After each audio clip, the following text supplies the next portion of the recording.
வணக்கம் நண்பர்களே, welcome to doctor PM times. நண்பர்களே, இந்த பதிவில் நாம் கொழுப்பில் உள்ள வகைகள், பாடி ஃபேட்டில் 2 வகை இருக்குது.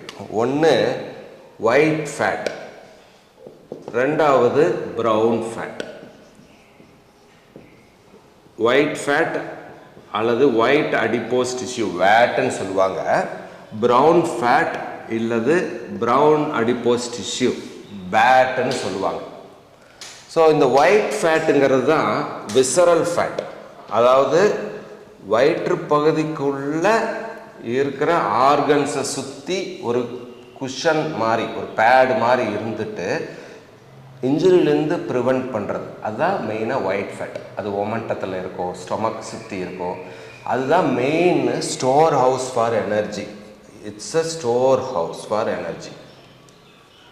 இங்கே தான் எனர்ஜி ட்ரைஅசில் கிளிசரால் அப்படிங்கிற வேதிப்பொருளாக சேமிக்கப்படுது. சிம்பிளாக சொன்னால் ட்ரைகிளிசரைடு அப்படின்னு சேமிக்கப்படுது.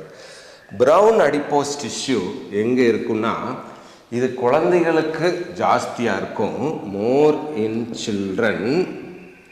இது அதிகமாக எங்கே இருக்குன்னா இன்டர்ஸ்கேப்புலார் ரீஜியன், முதுகு பகுதிக்கு 2 ஸ்கேப்புலாக்கு நடுவில், நேப் ஆஃப் தி நக்கு கழுத்தோட பின்பகுதியில், சூப்ரா கிளாவிகுலார் ரீஜியனை, பிளட் வெசலை சுற்றி இங்கெல்லாம் இருக்கிறது ப்ரௌன் ஃபேட். அது குழந்தைகளுக்கு அதிகமாக இருக்கும். So nape of the neck, interscapular ரீஜியன்னு சொல்லுவாங்க. தோல் பட்டை எலும்புகளுக்கு நடுப்பகுதி, இங்கே ப்ரௌன் ஃபேட் அதிகமாக இருக்கும். ஒயிட் ஃபேட்டோட மெயின் வேலை ஸ்டோர் ஹவுஸ் ஆஃப் எனர்ஜி, எனர்ஜியை சேமிக்க வைக்கிறது. ப்ரௌன் ஃபேட்டோட மெயின் வேலை தெர்மோஜெனிசிஸ். இது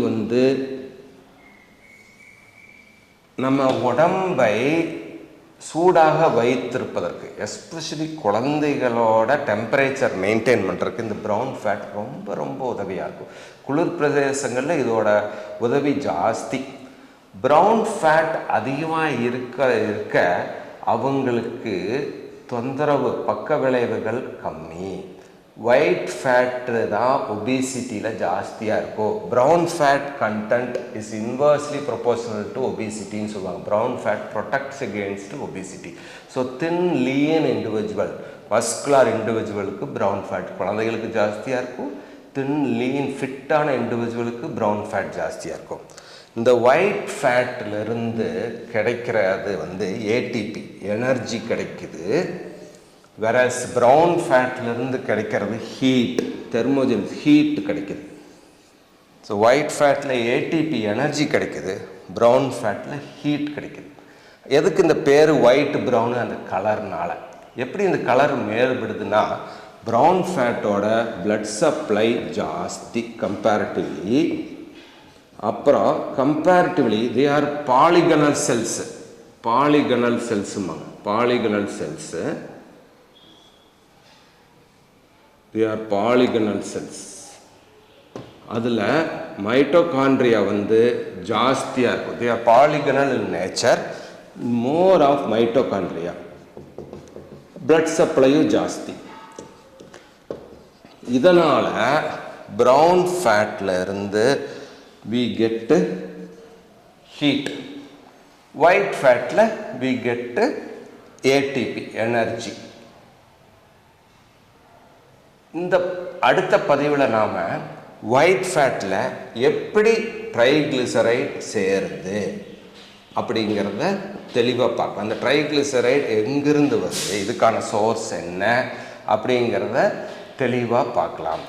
ஒரே ஒரு இது நான் ஒரு சின்ன செய்தி சொல்லி முடிக்கிறேன். ஒயிட் ஃபேட்டில் ஏன் எனர்ஜி ட்ரைகிளிசரைடாக சேமிக்கப்படுது? Why not glycerol, sorry, why not glycogen, why not glycogen, ஏன் கிளைக்கஜனாக சேமிக்கப்படுவதில்லை அப்படிங்கிறதையும் நம்ம அடுத்த பதிவில் பார்க்கலாம். So white fat is a store house of energy, brown fat is responsible for heat liberation. White ஃபேட்டில் எனர்ஜி எப்படி ஸ்டோர் ஆகுது? ட்ரைகிளிசரைடாக ஸ்டோர் ஆகுது. ப்ரௌன் ஃபேட்டில் ஹீட்டு ப்ரொடியூஸ் ஆகிறது ஜாஸ்தி எதனால்? அதுக்கு பிளட் சப்ளை ஜாஸ்தி இருக்குது, மைட்டோகாண்ட்ரியா ஜாஸ்தியாக இருக்குது. ஒயிட் ஃபேட்டில் ஏன் எனர்ஜி கிளைக்கஜனாக ஸ்டோர் ஆகாமல் ட்ரைக்ளிசரைடாக ஸ்டோர் ஆகுது, எங்கிருந்து இந்த ட்ரைக்ளிசரைடு வருது அப்படிங்கிறதெல்லாம் நம்ம அடுத்த பதிவில் பார்க்கலாம். நன்றி நண்பர்கள்.